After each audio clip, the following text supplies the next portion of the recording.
വിദ്യാർത്ഥികൾ കഴിഞ്ഞ ദിവസം നമ്മൾ നെറ്റ്വർക്കിൻ്റെ കുറച്ച് കാര്യങ്ങളാണ് പറഞ്ഞത്. നെറ്റ്വർക്ക് കമ്പ്യൂട്ടർ എങ്ങനെയാണ് ഉപയോഗിക്കുന്നത്, അതേപോലെ സെർവർ എന്താണ്, ക്ലയൻറ്റ് സെർവർ ഒരു റിക്വസ്റ്റ് നമ്മൾ കൊടുത്തു കഴിഞ്ഞാൽ അതിനെങ്ങനെയാണ് ക്ലയൻറ്റ് കമ്മ്യൂണിക്കേറ്റ് ചെയ്യുന്നത്, രണ്ട് സെർവറുകൾ തമ്മിൽ എങ്ങനെയാണ് കമ്മ്യൂണിക്കേറ്റ് ചെയ്യുന്നത് തുടങ്ങിയ കാര്യങ്ങളെല്ലാം നമ്മൾ പറഞ്ഞു അല്ലേ. ഇപ്പോൾ ഇനി പറയാനുള്ളത് സെർവർ മെഷീൻ. നമ്മൾ സാധാരണ വീട്ടിലൊക്കെ ഉപയോഗിക്കുന്ന സിസ്റ്റം അല്ലെങ്കിൽ നമ്മുടെ മൊബൈൽ ഫോൺ എന്നൊക്കെ പറയുന്നത് ക്ലയൻറ്റാണ്. നമ്മളെ സർവീസ് കൊടുക്കുന്ന ആളിൽ നിന്ന് സർവീസ് സ്വീകരിക്കുന്ന സിസ്റ്റങ്ങളാണ്. അപ്പോൾ അതിന് പകരം എങ്ങനെയാണ് യഥാർത്ഥത്തിൽ സെർവർ വർക്ക് ചെയ്യുന്നത് നോക്കാം. അപ്പോൾ അതിലേക്ക് വരുമ്പോൾ സെർവർ മെഷീൻസ് സാധാരണ നമ്മളെ സ്കൂളൊന്നും ഉപയോഗിക്കുന്നില്ല, അങ്ങനെ എളുപ്പത്തിൽ നമുക്ക് കാണാൻ കഴിയില്ല, വളരെ റെയറാണ്, അതേപോലെ വളരെ പവർഫുള്ളാണ്. നമ്മൾ സാധാരണ ഉപയോഗിക്കുന്ന വളരെ റാം കുറഞ്ഞ വളരെ ചെറിയ ഹാർഡ് ഡിസ്കുള്ള സിസ്റ്റങ്ങളാണ് നമ്മൾ പേഴ്സണൽ പർപ്പസിന് വേണ്ടി ഉപയോഗിക്കുക. പക്ഷെ ഇവിടെ അങ്ങനെയല്ല, വളരെ വേഗത കൂടിയിട്ടുള്ള വളരെ പവർഫുൾ ആയിട്ടുള്ള അതേപോലെ വളരെ റെയറായിട്ട് നമുക്ക് സാധാരണക്കാരനെ സംബന്ധിച്ചിടത്തോളം വളരെ റെയറായിട്ടുള്ള സിസ്റ്റമാണ്. പിന്നെ മറ്റൊന്ന് വെച്ചാൽ വളരെ കോംപ്ലിക്കേറ്റഡ് ആണ്. നമ്മൾ സാധാരണ ഒരു പി സി കാണുന്ന രീതിയല്ല സെർവർ പി സി കാഴ്ചയിൽ തന്നെ കുറച്ച് വ്യത്യസ്തമാണ്, വളരെ കോംപ്ലിക്കേറ്റഡ് ആണ്. പിന്നെ നമുക്ക് വളരെ എളുപ്പത്തിൽ ആക്സസ് ചെയ്യാൻ കഴിയില്ല. അപ്പം ഇതുകൊണ്ട് തന്നെ നമ്മുടെ സിസ്റ്റം കണ്ടിരിക്കാൻ സാധ്യതയില്ല. ഇതുകൊണ്ടാണ് ആ വീഡിയോയിലൊരു സെർവർ കമ്പ്യൂട്ടർ, അതൊരു സാധാരണ സെർവർ കമ്പ്യൂട്ടറാണ്, അതും നമ്മുടെ റിസൾട്ട് പബ്ലിഷ് ചെയ്യുന്ന HSCAP അല്ലെങ്കിൽ നിങ്ങളെ പ്രവേശനം നടത്തുന്ന HSCAPലോ നിങ്ങളുടെ റിസൾട്ട് പബ്ലിഷ് ചെയ്യുന്ന DHSCയുടെ സൈറ്റൊന്നും ആ സെർവർ അല്ല, അതിലും വളരെ വലിയ സെർവേഴ്സാണ് ഉപയോഗിക്കുന്നത്. ഓക്കെ, അപ്പോൾ നെക്സ്റ്റ് കേസിലേക്ക് വരികയാണ്. അപ്പോൾ ശരിക്കും ഒരു സംശയം വരാം അല്ലേ, എന്താണ് വെബ് സെർവർ എന്നൊരു സംശയം വരാം. ആദ്യം മനസ്സിലാക്കുക, അതൊരു കമ്പ്യൂട്ടർ തന്നെയാണ്, നമ്മൾ ഉപയോഗിക്കുന്നതിനേക്കാളും കുറച്ചധികം പവർ കൂടിയിട്ടുള്ള കമ്പ്യൂട്ടറാണ്. എന്തുകൊണ്ട് പവർ കൂടിയിട്ടുള്ളത്? കാരണം നമ്മൾ ഉപയോഗിക്കുന്ന വെബ്സൈറ്റുകളെല്ലാം ഇവിടെയാണ് പോസ്റ്റ് ചെയ്യുന്നത്. അപ്പോൾ നമ്മൾ ഉപയോഗിക്കുന്ന എല്ലാ വെബ്സൈറ്റുകളും സത്യത്തിൽ ഇവിടെയാണ് പോസ്റ്റ് ചെയ്യപ്പെട്ടിട്ടുള്ളത്. എന്ന് വെച്ചാൽ ഈ കമ്പ്യൂട്ടറിനകത്തായിരിക്കും സ്റ്റോർ ചെയ്തിട്ടുണ്ടാവുക. നമ്മൾ അതിൻ്റെ ഒരു കോപ്പിയാണ് ക്ലയൻറ്റ് മെഷീനിലൂടെ വെബ് ബ്രൗസറിലൂടെ കാണുന്നത്. എന്നുവെച്ചാൽ നമ്മൾ ജനലിലൂടെ നോക്കിയാൽ ഒരു കാഴ്ച കാണുന്ന പോലെ നമ്മൾ വെബ് ബ്രൗസർ എന്ന് പറയുന്ന ജനലിലൂടെ നോക്കുമ്പോൾ വെബ് സെർവറിൻ്റെ അകത്തുള്ള കണ്ടന്റുകൾ നമ്മൾ കാണുകയാണ്. അവരനുവദിക്കുന്ന ചില കണ്ടന്റുകൾ നമ്മൾ കാണുക. അപ്പോൾ അതാണ് ഇവിടെ നടക്കുന്നത്. അപ്പോൾ അതുകൊണ്ട് തന്നെ നമുക്ക് ഏത് പാതിരാത്രി കയറി കഴിഞ്ഞാലും, ഏത് നട്ടുച്ചയ്ക്ക് കയറി കഴിഞ്ഞാലും, ഏത് സമയത്ത് കയറി കഴിഞ്ഞാലും, ഇപ്പോൾ നിങ്ങൾ ഫേസ്ബുക്കോ ഇൻസ്റ്റഗ്രാമോ ഏത് സോഷ്യൽ മീഡിയ അക്കൗണ്ടോ ആവട്ടെ, അത് ആക്സസ് ചെയ്യുമ്പോൾ നിങ്ങളുടെ മൊബൈലിൽ അല്ലെങ്കിൽ നിങ്ങൾ ഉപയോഗിക്കുന്ന PC-യിൽ ഇൻ്റർനെറ്റ് ഉണ്ടെങ്കിൽ നിങ്ങൾക്ക് ആ സൈറ്റ് തുറക്കാൻ കഴിയും. സത്യത്തിൽ നിങ്ങളുടെ ഇൻസ്റ്റഗ്രാം അക്കൗണ്ടിൻ്റെ ആ പേജ് നിങ്ങളുടെ സിസ്റ്റത്തിലല്ല സ്റ്റോർ ചെയ്തിട്ടുള്ളത്. നിങ്ങൾ ഏതോ ഒരു സെർവർ കമ്പ്യൂട്ടറിലേക്ക് നേരത്തെ അപ്ലോഡ് ചെയ്ത് വെച്ച കാര്യങ്ങളാണ് നിങ്ങളവിടെ കാണുന്നത്. അപ്പോൾ സ്വാഭാവികമായിട്ടും ഈ പറയുന്ന പോലെ ഞാൻ ഏത് സമയത്ത് കയറി കഴിഞ്ഞാലും എനിക്ക് ആ സിസ്റ്റം ആക്സസ് ചെയ്യാൻ കഴിയണം. ആ ഒരു കമ്പ്യൂട്ടർ എൻ്റെ കമ്പ്യൂട്ടറിലൂടെ എൻ്റെ മൊബൈലിലൂടെ ആ ഒരു പേജ് എനിക്ക് ആക്സസ് ചെയ്യാൻ കഴിയണം, മറ്റൊരു കമ്പ്യൂട്ടർ സ്റ്റോർ ചെയ്തിട്ടില്ല. അതുകൊണ്ട് തന്നെ ആ ഒരു യഥാർത്ഥ ഫയലിൽ സ്റ്റോർ ചെയ്യപ്പെട്ട കമ്പ്യൂട്ടർ 24 മണിക്കൂറും 7 ദിവസവും എന്ന് വെച്ചാൽ ഫുൾ ടൈം, ആഴ്ചയിൽ 7 ദിവസമാണ്, 24 മണിക്കൂറാണ് ഒരു ദിവസം. അപ്പോൾ എല്ലാ സമയത്തും ഈ ഒരു സിസ്റ്റം അവൈലബിൾ ആയിരിക്കണം. അപ്പോൾ എന്തായിരിക്കണം, അവിടെ പവർ സപ്ലൈ ഫുൾ ടൈം വേണം, ആ കമ്പ്യൂട്ടർ ഓൺ ആയിട്ടിരിക്കണം, സെർവർ കമ്പ്യൂട്ടർ. അങ്ങനെ വർക്ക് ചെയ്യാൻ കഴിയുന്ന സെർവർ കമ്പ്യൂട്ടർ ആയിരിക്കണം. പിന്നെ അതിൻ്റെ പുറമെ 24/7 അവിടെ എന്ത് വേണം, ഇൻ്റർനെറ്റ്, ആ സിസ്റ്റം സദാസമയവും ഇൻ്റർനെറ്റായിട്ട് കണക്ട് ആയിരിക്കണം. എന്നാലേ ആ ഒരു പേജ് എനിക്ക് മറ്റൊരു സിസ്റ്റത്തിൽ നിന്ന് ക്ലയൻ്റായിട്ട് നിന്നുകൊണ്ട് ആക്സസ് ചെയ്യാൻ പറ്റുള്ളൂ. അപ്പോൾ അതാണ് രണ്ടാമത്തെ കാര്യം. പിന്നെ അതിൻ്റെ പുറമെ നമ്മൾ കുറേ ഹാർഡ്വെയർ, ഒരു കമ്പ്യൂട്ടർ മാത്രം പോരാ, ഇതിൻ്റെ കൂടെ നമ്മൾ ഉപയോഗിക്കുന്ന കുറേ സെർവർ ഹാർഡ്വെയർ ഉണ്ട്. എന്ന് വെച്ചാൽ അവിടെ വളരെ വലിയ PC ആകുമ്പോൾ, വളരെ പവർഫുൾ ആയിട്ടുള്ള PC ആകുമ്പോൾ നമുക്ക് കൂടുതൽ ഹാർഡ് ഡിസ്കുകൾ ഉൾക്കൊള്ളാനുള്ള സ്പേസ് വേണം, അതിനനുസരിച്ചുള്ള സംവിധാനങ്ങൾ സിസ്റ്റത്തിൽ വേണം. അതിനനുസരിച്ച് ഈ PC-ക്ക് ഷേപ്പിൽ തന്നെ വ്യത്യാസം ഉണ്ടാവും. അതേപോലെ 24 മണിക്കൂറും കറണ്ട് കിട്ടുന്ന രൂപത്തിലുള്ള UPS-കൾ വേണ്ടി വരും. വളരെ പവർഫുൾ ആയിട്ടുള്ള സിസ്റ്റം ആയതുകൊണ്ട് തന്നെ അവിടെ ഹീറ്റ് എനർജി വരാനുള്ള സാധ്യതയുണ്ട്. അപ്പോൾ അതിനനുസരിച്ചുള്ള കൂളിംഗ് സിസ്റ്റങ്ങൾ, AC അടക്കമുള്ള കൂളിംഗ് സിസ്റ്റങ്ങൾ വേണം. ഒന്നിലധികം പവർ സപ്ലൈ സോഴ്സുകൾ വേണം. കാരണം അഥവാ ഒരു പവർ സപ്ലൈക്ക്, ഒരു UPS-ന് എന്ത് സംഭവിച്ചു കഴിഞ്ഞാലും സിസ്റ്റം ഓഫായി പോവാതിരിക്കാൻ അതിന് പാരലായിട്ട് അതേ സമയം തന്നെ പവർ സപ്ലൈ കൊടുക്കുന്ന ഈ മറ്റു UPS-കൾ വേണം. അപ്പോൾ നമ്മൾ വിചാരിക്കുന്നതിനേക്കാളും കൂടുതൽ ബാൻഡ് വിഡ്ത്തുള്ള വളരെ വേഗതയുള്ള ഇൻ്റർനെറ്റ് കണക്ഷൻ വേണം. വളരെ സദാസമയവും നമുക്ക് കറണ്ട് പ്രൊവൈഡ് ചെയ്യുന്ന അത് ഫ്ലക്ച്വേഷൻ വരാൻ പാടില്ല വോൾട്ടേജിലൊക്കെ വളരെ സ്റ്റഡി ആയിട്ടുള്ള വോൾട്ടേജ് പ്രൊവൈഡ് ചെയ്യുന്ന യു പി എസുകളും നമ്മളെ സെർവർ സിസ്റ്റത്തിൻ്റെ കൂടെ വേണം. അത് കൂടാതെ ഈ സെർവർ വർക്ക് ചെയ്യാൻ ആവശ്യമായിട്ടുള്ള ചില സ്പെഷ്യൽ ഹാർഡ്വെയറുകൾ, റൂട്ടർ എന്നൊക്കെ പറഞ്ഞിട്ടുള്ള സ്പെഷ്യൽ ഹാർഡ്വെയറുകളും നമുക്ക് വേണം. കപ്പാസിറ്റി വളരെ കൂടുതലായിരിക്കും. കാരണം നമ്മൾ 1-2 പേര് ഉപയോഗിക്കുന്ന PC പോലെയല്ല. ഇപ്പോൾ നിങ്ങൾ റിസൾട്ട് വരുന്ന സെർവർ എന്ന് പറഞ്ഞാൽ 5 ലക്ഷം കുട്ടികളാണ് ഒരേ സമയം ആ കമ്പ്യൂട്ടറിലേക്ക് ആക്സസ് ചെയ്യാൻ ശ്രമിക്കുന്നത്. DHSCയുടെ സെർവറിലേക്ക് ആക്സസ് ചെയ്യാൻ ശ്രമിക്കുന്നത്. നിങ്ങളെ ഡേറ്റ് ഓഫ് ബർത്തും രജിസ്റ്റർ നമ്പറും കൊടുത്തുകൊണ്ട് 5 ലക്ഷം കുട്ടികളാണ് ഒരേ സമയം റിസൾട്ടിന് വേണ്ടി ശ്രമിക്കുന്നത്. +1 റിസൾട്ട് വന്നപ്പോൾ നിങ്ങളിത് ആക്സസ് ചെയ്തതാണ്. അപ്പോൾ അതുകൊണ്ട് തന്നെ വളരെ കപ്പാസിറ്റി കൂടുതലായിരിക്കും. ഇവിടെ സെർവർ ഹാർഡ്വെയർ എന്ന് പറയുമ്പോൾ അവിടെ ഒരു ഫയർവാൾ ഉണ്ടായിരിക്കും. ഫയർവാൾ എന്ന് പറഞ്ഞാൽ ആ സിസ്റ്റത്തിലേക്ക് സോഫ്റ്റ്വെയറും ഹാർഡ്വെയറും ഉണ്ട്. ഫയർവാൾ ആ സിസ്റ്റത്തിലേക്ക് ആരെങ്കിലും അനധികൃതമായിട്ട് കയറാൻ ശ്രമിക്കുന്നുണ്ടെങ്കിൽ അത്തരം റിക്വസ്റ്റുകൾ ബ്ലോക്ക് ചെയ്യാൻ, അത്തരം റിക്വസ്റ്റുകൾ തിരിച്ചറിയുകയും ബ്ലോക്ക് ചെയ്യുകയും ചെയ്യുക. അനുവദിക്കാൻ പറ്റുന്നവരെ തിരിച്ചറിഞ്ഞ് അവരെ ആ റിക്വസ്റ്റ് അനുവദിക്കുകയും ചെയ്യുക. ഈ ജോലിയാണ് ഫയർവാൾ ചെയ്യുന്നത്. അതേപോലെ ആ സിസ്റ്റത്തിലേക്ക് വരുന്ന കണക്ഷൻസും കാര്യങ്ങളൊക്കെ റൂട്ടർ നമ്മൾ നേരത്തെ പറഞ്ഞാണ്. ഈ ഷോർട്ടസ്റ്റ് ഡിസ്റ്റൻസ് കണ്ടെത്താനൊക്കെ നമ്മളെ സഹായിക്കുന്ന റൂട്ടേഴ്സ്. ഇതൊരു ഹാർഡ്വെയർ പോർഷനാണ്. നമ്മളെ മോഡം ഒക്കെ പോലെ ഇരിക്കുന്നത്. മോഡം യഥാർത്ഥത്തിലൊരു റൂട്ടർ പർപ്പസ് കൂടി ചെയ്യുന്നുണ്ട്. പിന്നെ അതല്ലാതെ നമ്മളെ PC തന്നെ വെബ് സെർവറായിട്ട് വർക്ക് ചെയ്യുന്ന ആ കമ്പ്യൂട്ടർ. ഇതൊക്കെയാണ് പൊതുവേ നമ്മൾ എന്ത് പറയുന്നത്, സെർവർ ഹാർഡ്വെയർ എന്ന് പറയുന്നത്. ഇതിൽ PC എന്ന് പറയുമ്പോൾ ഹൈ കപ്പാസിറ്റി ആയിരിക്കും, വളരെ കൂടിയ റാം ആയിരിക്കും. നമ്മളൊക്കെ ഉപയോഗിക്കുന്ന ഹാർഡ് ഡിസ്കിൽ അത്രയും ഒരുപക്ഷെ റാം വരാം. നമ്മൾ 12 GB ഒക്കെ ആയിരിക്കും നമ്മളെ മനസ്സിലുള്ള ഏറ്റവും വലിയ റാം. അതൊന്നുമല്ല, 100ന്റെ മുകളിൽ വരുന്ന റാമൊക്കെ ഉള്ള സിസ്റ്റമാണ് ഇവിടെ ഉപയോഗിക്കുന്നത്. ഇത് നേരിട്ട് നമ്മൾ ഉപയോഗിക്കാറില്ല, കാരണം വളരെ എക്സ്പെൻസീവാണ്. നമ്മളൊരു എന്താ പറയുക, ഒരു സെർവർ PC വാങ്ങുന്നതുകൊണ്ട് നമുക്ക് 100 കണക്കിന് ഡെസ്ക്ടോപ്പ് PC വാങ്ങാം. അപ്പോൾ ഇവിടെ ഈ PCയുടെ പ്രത്യേകത ഹൈ കപ്പാസിറ്റി ആയിരിക്കും, ഹൈ പവർഫുൾ, വളരെ പവർ കൂടിയിട്ടുള്ള പ്രൊസസ്സറായിരിക്കും ഉപയോഗിക്കുന്നുണ്ടാവുക, വളരെ കൂടിയ റാം ആയിരിക്കും, വളരെ കൂടിയ സ്റ്റോറേജ് കപ്പാസിറ്റി ഉണ്ടായിരിക്കും. കാരണം ഇത്രയും കാര്യങ്ങൾ സ്റ്റോർ ചെയ്ത് വെക്കണം, ഇത്രയും പേരെ റിക്വസ്റ്റ് ഒരേ സമയം പ്രോസസ്സ് ചെയ്യാൻ കഴിയണം. പിന്നെ അതേപോലെ അൺഇൻട്രപ്റ്റഡ് ആയിട്ടുള്ള, ഒരിക്കലും കട്ടാവാത്ത power supply, multiple power supply ഉണ്ടാവും. ഒന്ന് കട്ടായാലും മറ്റേലേക്ക് സ്വിച്ച് ഓവർ ചെയ്യാൻ പറ്റുന്ന രൂപത്തിലുള്ള മൾട്ടിപ്പിൾ പവർ സപ്ലൈ ഉണ്ടാവും. പിന്നെ അതിൻ്റെ ഏറ്റവും വലിയ പ്രത്യേകത ഈ PC റിഡൻഡൻ്റ് ആയിരിക്കും. എന്ന് വെച്ചാൽ വർക്ക് ചെയ്തുകൊണ്ടിരിക്കുമ്പോൾ തന്നെ അതിൻ്റെ പാർട്സ് നമുക്ക് എടുത്ത് മാറ്റാം. സാധാരണ നമ്മളൊരു PC എങ്ങനെയാണ് റിപ്പയർ ചെയ്യുക, അത് ഓഫ് ചെയ്തതിൻ്റെ ശേഷം അതിൻ്റെ പാർട്സ് ഊരി എടുത്തിട്ട് ചെക്ക് ചെയ്യുക ചെയ്യുന്നത്. ഇവിടെ സെർവർ കമ്പ്യൂട്ടറിൻ്റെ പ്രത്യേകത, അതിൻ്റെ പല പാർട്സും നമുക്ക് വർക്ക് ചെയ്തുകൊണ്ടിരിക്കുമ്പോൾ തന്നെ റിപ്പയർ ചെയ്യാൻ പറ്റും. അതിനർത്ഥം അതിൻ്റെ ഒരേ പാർട്ടിൻ്റെ മൾട്ടിപ്പിൾ ഉണ്ടാവും. ഒന്ന് വർക്ക് ചെയ്തുകൊണ്ടിരിക്കുമ്പോൾ ഒന്നിൻ്റെ മുകളിൽ നമ്മൾ റിപ്പയർ ചെയ്തുകൊണ്ടിരിക്കുമ്പോൾ വർക്ക് ചെയ്യുന്ന മറ്റൊരു പാർട്ട് ഉണ്ടാവും. ചുരുക്കി പറഞ്ഞാൽ ഇപ്പോൾ ഹാർഡ് ഡിസ്ക് ഒക്കെ ആണെങ്കിൽ ഒരു ഹാർഡ് ഡിസ്ക് ഞാൻ ഊരി അത് റിപ്പയർ ചെയ്യുകയാണെങ്കിൽ അതിന് പകരം വർക്ക് ചെയ്യാൻ മറ്റൊരു ഹാർഡ് ഡിസ്ക് ഓൾറെഡി അതിലുണ്ടാവും. റൈറ്റിംഗ് സിസ്റ്റമാണ് ഉപയോഗിക്കുന്നതെന്നൊക്കെ ഈ വീഡിയോയിൽ പറയുന്നുണ്ട്. എന്ന് വെച്ചാൽ നമ്മൾ സാധാരണ ഒരു ഫയൽ ഒരു ഹാർഡ് ഡിസ്കിൽ ഒരു തവണ കൊണ്ടുപോയി സ്റ്റോർ ചെയ്യുന്നു. സെർവറിൽ എങ്ങനെയാണെന്ന് വെച്ചാൽ മൾട്ടിപ്പിൾ ആയിട്ട് അതിനെന്ത് ചെയ്യുന്നുണ്ട്, ഒരുപാട് ഹാർഡ് ഡിസ്കുകൾ ഉണ്ടാവും. റാക്കാക്കി തിരിച്ചിട്ട് ഒരുപാട് ഹാർഡ് ഡിസ്കുകൾ ഉണ്ടാവും. അതിലേക്ക് പല സ്ഥലത്ത് അത് കോപ്പി ചെയ്തിടും. അതെന്തിനു വേണ്ടിയാണെന്ന് വെച്ചാൽ ഏതെങ്കിലും ഒരു പാർട്ടിൽ എന്തെങ്കിലും മിസ്റ്റേക്ക് വന്നു കഴിഞ്ഞാൽ, ഒരു ഹാർഡ് ഡിസ്കിന് എന്തെങ്കിലും മിസ്റ്റേക്ക് വന്നാലും ഡാറ്റ പോവാതെ ഈ റിക്വസ്റ്റ് അയക്കുന്ന ആൾക്ക് ചിലപ്പോൾ മൾട്ടിപ്പിൾ റിക്വസ്റ്റ് ഒരേ ഡാറ്റയ്ക്ക് വരാം. അപ്പോൾ പല ഹാർഡ് ഡിസ്കിനായിട്ടൊക്കെ എടുത്ത് കൊടുക്കാൻ പറ്റും. അപ്പോൾ UPS ഉണ്ടാവും, പിന്നെ മിനി സെർവേഴ്സൊക്കെ ഉണ്ടാവും. ആ വീഡിയോയിൽ കാണിക്കുന്നത്. ഇനി അതിൻ്റെ ഡീപ്പായിട്ട് കാര്യങ്ങളിലേക്ക് പോകാം. ഓക്കെ, അപ്പോൾ നമുക്ക് ഇതിൻ്റെ വെബ് സെർവറിൻ്റെ കാര്യങ്ങൾ പറയുമ്പോൾ, സെർവർ ടെക്നോളജിയെ കുറിച്ച് സംസാരിക്കുമ്പോൾ 3 പാർട്സാണ് മെയിനായിട്ട് വരുന്നത്. ഒന്ന് വെബ് സെർവർ തന്നെ, രണ്ടാമത്തെ കാര്യം ഈ സെർവറിലേക്ക് ക്ലയൻറ്റിനെ കണക്ട് ചെയ്യാൻ സഹായിക്കുന്ന സോഫ്റ്റ്വെയർ പോർട്ടുകൾ, മൂന്നാമത്തെ കാര്യം നമ്മൾ ഡൊമൈൻ നെയിം സിസ്റ്റം. എങ്ങനെയാണ് വെബ്സൈറ്റുകളെ പേര് കൊടുക്കുന്നത്, എങ്ങനെയാണ് വെബ്സൈറ്റ് സ്റ്റോർ ചെയ്യപ്പെട്ട കമ്പ്യൂട്ടറിൻ്റെ IP അഡ്രസ്സ് കണ്ടെത്തി നമ്മൾ ആ വെബ്സൈറ്റ് ആക്സസ് ചെയ്യുന്നത്. ഇങ്ങനെ 3 കൺസെപ്റ്റുകളാണ്. അതൊക്കെയാണ് ഒന്ന് വെബ് സെർവർ തന്നെ, രണ്ടാമത്തെ കാര്യം സോഫ്റ്റ്വെയർ പോർട്സ്, ഓരോന്നായിട്ട് പറയാം. മൂന്നാമത്തെ കാര്യം നമ്മൾ നേരത്തെ പറഞ്ഞ ഡൊമൈൻ നെയിം സിസ്റ്റം. ഫസ്റ്റ് ഇയറിൽ നെറ്റ്വർക്ക് എന്ന് പറഞ്ഞ പാഠത്തിൽ പഠിച്ച കാര്യമാണ്. .com, .in, .uk, എന്നൊക്കെ പറഞ്ഞ് നമ്മൾ .org, .gov എന്നൊക്കെ പറഞ്ഞ് നമ്മൾ പറഞ്ഞിട്ടുണ്ടായിരുന്നു ഡൊമൈൻ നെയിം സിസ്റ്റം. അപ്പോൾ ആ ഒരു കൺസെപ്റ്റാണ് മൂന്നാമത്തത്, DNS. അപ്പോൾ ഓരോന്നിലേക്കായിട്ട് വരാം. ആദ്യത്തെ കൺസെപ്റ്റ് വെബ് സെർവർ. എന്താണ് വെബ് സെർവർ, അതിലേക്കാണ് പോകുന്നത്.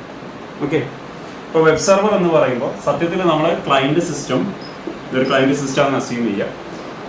ഇയാൾക്ക് എന്തെങ്കിലും ഒരു പ്രത്യേക പേജോ സർവീസോ ഒരു ഓൺലൈൻ സർവീസ് എന്തെങ്കിലും ഒന്ന് ആക്സസ് ചെയ്യണം. അതിൻ്റെ റിക്വസ്റ്റ് അയാൾ, ഇത് ഇൻ്റർനെറ്റ് കണക്ട് ചെയ്ത PC ആയിരിക്കും, ക്ലയൻറ്റ് മെഷീൻ. അയാൾ വെബ് ബ്രൗസറിൻ്റെയോ അല്ലെങ്കിൽ ഏതെങ്കിലും സ്പെസിഫിക് ആപ്ലിക്കേഷൻ്റെ സഹായത്തോടു കൂടി സോഫ്റ്റ്വെയറിൻ്റെ സഹായത്തോടു കൂടി അയാൾ ഇന്റർനെറ്റിൽ അവൈലബിൾ ആയിട്ടുള്ള ഒരു വെബ് ആപ്ലിക്കേഷൻ വെബ് സർവീസിന് വേണ്ടി റിക്വസ്റ്റ് ചെയ്യുന്നു.